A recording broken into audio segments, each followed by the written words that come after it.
Hello, salut à tous. Salut, changement de cadre. Vous avez vu le paysage derrière? Château d'Angers, cathédrale. Si là on n'est pas dans le plaisir. Château et cathédrale derrière la tête. Ah voilà, cathédrale. Bon, enfin bon. Alors, le sujet d'aujourd'hui.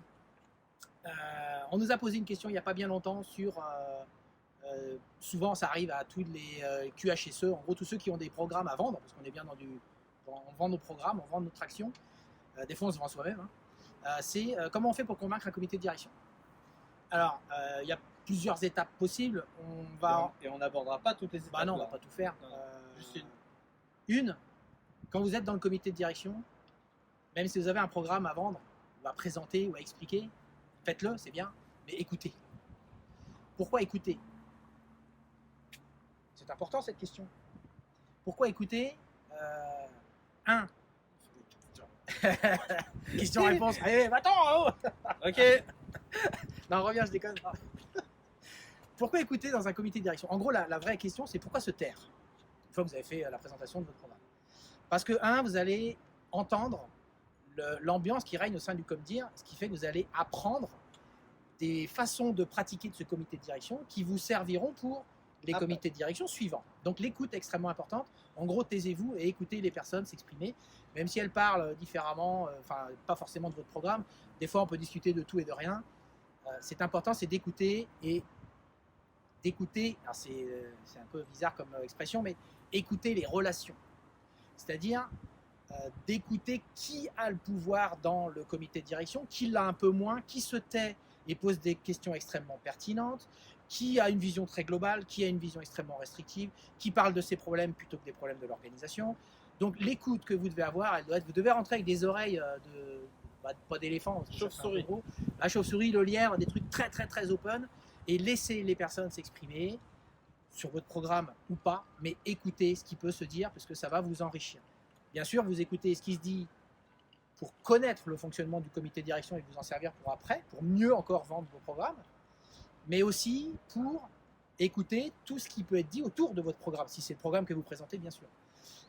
Pourquoi? Parce qu'en fait, chaque membre du comité de direction va avoir sa propre interprétation de ce que vous avez pu présenter.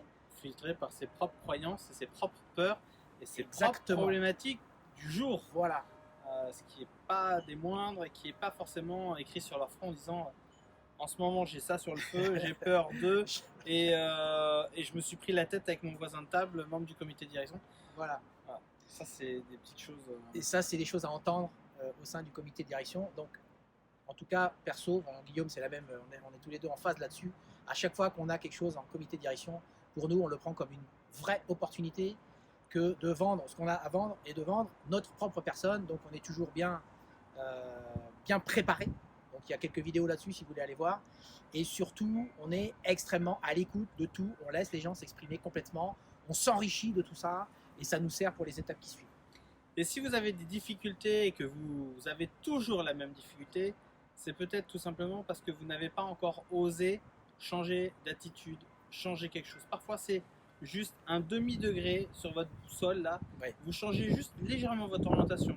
Parfois, on va faire 45 degrés d'un coup, 90 degrés pour essayer de contourner le problème. Mais si vous avez toujours les mêmes difficultés avec les mêmes personnes, vous devez avoir, vous, l'intelligence de changer d'angle d'attaque et de l'aborder sous un autre, sous un autre angle.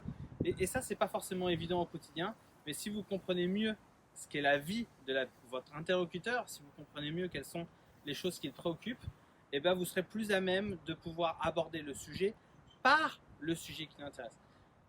Il y a un des concepts qu'on traite dans nos contenus, dans nos supports, c'est la phase humanisation. Quand vous voulez aborder un sujet auprès d'une tierce personne qui est à un niveau hiérarchique relativement élevé et qui va avoir du mal à se l'approprier, c'est peut-être de lui poser la question en disant: est-ce que vous imagineriez votre neveu, votre fils ou votre cousin de 20 ans travailler dans ces conditions-là? Et là, bizarrement, l'angle de vue de la personne pivote. D'un coup, elle atterrit dans l'écosystème, elle est obligée de se projeter. Et ça vous donne par exemple des vrais moyens pour lui faire prendre conscience que le sujet que vous traitez, il peut toucher telle ou telle personne qui lui est proche, qui correspondrait à tel ou tel type de personne. Donc ça, voilà, c'est par exemple une façon d'aborder le sujet. Parfait. Bon, On s'arrête là. On pourrait aller jusqu'à. bah, on a une vidéo sur ce sujet-là Il y a un truc là-dessus. que l'on fournit à certains de nos clients, de prospects, suivant vos envies, vos ambitions. Là, c'est des micro-séquences de micro-learning. Donc on sera ravis de vous la communiquer si vous en faites la demande. Quand on était sur l'écoute, c'est le thème de la vidéo, sous-jacent, il y a la notion de silence. C'est-à-dire vraiment se taire et Dans l'instant présent. voilà, et ne pas avoir peur de faire le silence soi-même, de se taire et laisser les autres. Des fois, il y a un temps de latence entre le moment où vous vous taisez, là, je viens de le faire, et le moment où la personne en face va se sentir un peu obligée de s'exprimer. Devant un comité de direction, les temps de latence que vous devez avoir, ils sont forcément plus ou moins longs.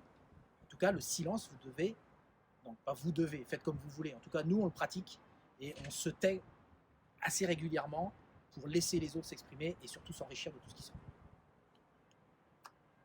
Challenge. À vous. Non, challenge. Oula. Challenge. La prochaine fois que vous sortez avec un ami pendant 10, 15, 20 minutes, essayez de le faire parler que de lui. En aucune façon parler de vous. Juste le faire parler lui poser des questions. Vous allez apprendre énormément de choses, ça va vous obliger à écouter activement ce qu'il est en train de vous dire. Et pourquoi ça va vous obliger à écouter? Parce que vous allez devoir rebondir sur ce qu'il vous dit pour pouvoir maintenir ces 15-20 minutes. C'est ça. Donc voilà, faites, Super passez à exercice. l'action maintenant, aujourd'hui, là, dans la journée qui suit. Essayez, dans le cadre d'une conversation, de faire vraiment parler l'autre de lui-même, sans que vous ayez interféré sur moi, j'ai vu, j'ai vécu, j'ai ceci, j'ai cela. Super challenge. Gros challenge, Ok. sortie de zone de confort pour certains, mais un bon moyen pour être derrière plus en écoute proactive lors de vos prochains comités pour vendre vos projets Ça marche. et vos actions. Allez, très Super. belle fin de journée, Salut n'hésitez à pas à vous. cliquer À et bientôt. si vous avez des questions, envoyez-nous un message, on sera ravis de les traiter. Ciao. Salut!